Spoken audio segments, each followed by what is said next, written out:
School college শিক্ষা প্রতিষ্ঠান এগুলো এখন সাময়িকভাবে বন্ধ আছে, কিন্তু আমাদের ছাত্র ছাত্রী শিক্ষক গবেষক তারা বিভিন্ন প্ল্যাটফর্মে কিন্তু তারা শিক্ষা কার্যক্রম চালাতে চায়। সেক্ষেত্রেও কিন্তু ফেসবুক, টিকটক, ইউটিউব এই প্ল্যাটফর্মগুলো বেশ প্রয়োজনীয় প্ল্যাটফর্ম, এটা আমরা মনে করি। কিন্তু সাময়িকভাবে কিছু বিধিনিষেধ আমরা আরোপ করতে বাধ্য হয়েছিলাম।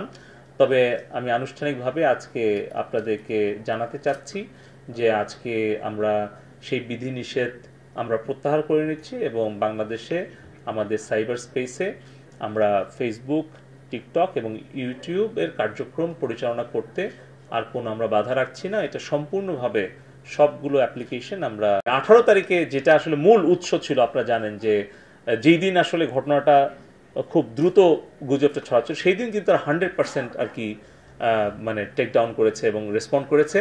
এবং 17 তারিখ, যেটা আরও বেশি জরুরি, যে আসলে ঘটনা ঘটার আগে একটা প্রিভেন্টিভ মেজার নাও, সেখানে তারা 40%, এবং তার কারণে আমরা তাদেরকে ধন্যবাদ জানিয়েছি।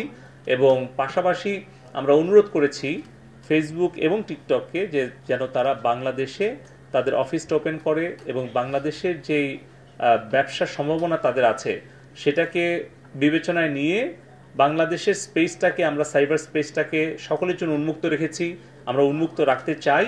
এবং আমরা চাই তাদের আরও নতুন বিনিয়োগ বাংলাদেশে হোক, সেটা প্রযুক্তিগত বিনিয়োগ, আর্থিক বিনিয়োগ, এবং পাশাপাশি বাংলাদেশে যাতে তাদের ডেটা সেন্টার, তাদের ডেভেলপমেন্ট সেন্টার, আর&ডি সেন্টার এবং অফিসটা যাতে ওপেন করে, যাতে আমরা বাংলাদেশ থেকে তাদেরকে সহযোগিতা করতে পারি, বাংলাদেশের ব্যবসা তারা বাড়াতে পারে।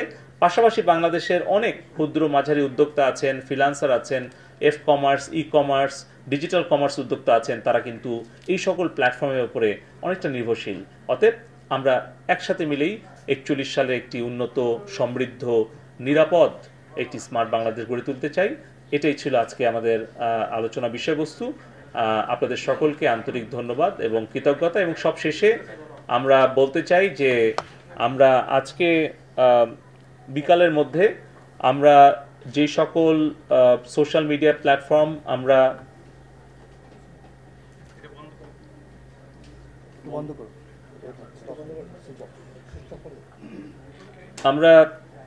যে সকল সোশ্যাল মিডিয়া প্ল্যাটফর্ম কিছুটা সময়ের জন্য আমরা আসলে সাময়িকভাবে আমরা তাদের কর্মকাণ্ড পরিচালনার ব্যাপারে কিছু বিধি নিষেধ আরোপ করেছিলাম বাংলাদেশ টেলিকম রেগুলেটরি কমিশনের পক্ষ থেকে।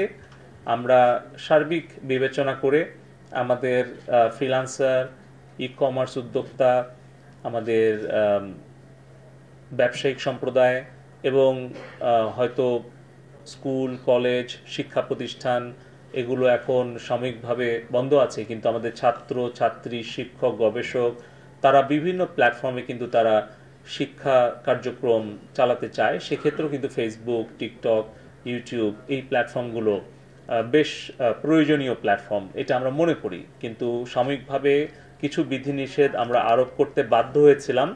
তবে আমি আনুষ্ঠানিকভাবে আজকে আপনাদেরকে জানাতে চাচ্ছি যে আজকে আমরা সেই বিধিনিষেধ আমরা প্রত্যাহার করে নিচ্ছি এবং বাংলাদেশে আমাদের সাইবার স্পেসে আমরা ফেসবুক, টিকটক এবং ইউটিউবের কার্যক্রম পরিচালনা করতে আর কোনো আমরা বাধা রাখছি না। এটা সম্পূর্ণভাবে সবগুলো অ্যাপ্লিকেশন আমরা ওপেন করে দিচ্ছি। সবাইকে ধন্যবাদ। জয় বাংলা, জয় বাংলা।